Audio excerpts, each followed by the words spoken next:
Bonjour et bienvenue dans cette vidéo sur la prise en main d'Excel. Aujourd'hui, nous allons voir comment renvoyer du texte à la ligne. C'est parti! Dans le tableau que vous avez sous les yeux, vous avez dans la colonne Objet de la réunion du texte qui est censé représenter l'objet de chacune des réunions.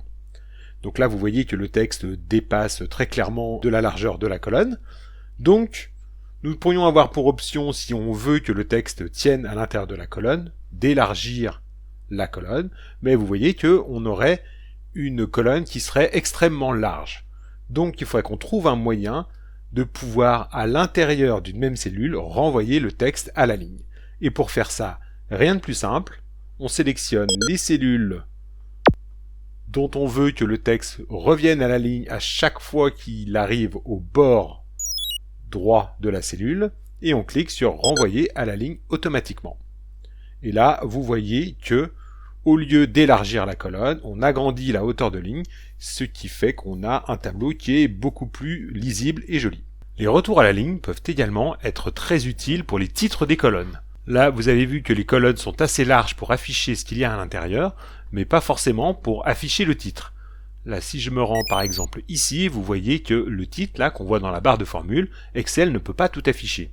Donc plutôt que d'élargir les colonnes pour pouvoir afficher le titre, et dans ce cas-là, on perd beaucoup d'espace parce que vous voyez que à l'intérieur de la colonne, il y a beaucoup de blanc, et bah du coup, on peut là aussi utiliser le renvoi à la ligne automatique. Je sélectionne la ligne où il y a les titres, et ensuite j'appuie sur renvoyer à la ligne automatiquement, et vous avez vu que là, je vois à la fois le titre de ma colonne en entier, et je ne perds pas trop d'espace dans la mesure où la colonne n'est pas trop large. Je peux également décider des endroits où je veux un retour à la ligne, et dans ce cas-là, je pense que le plus simple c'est de se mettre dans la barre de formule et d'insérer des retours à la ligne après avoir cliqué là où je le veux, en appuyant sur Alt plus Entrée.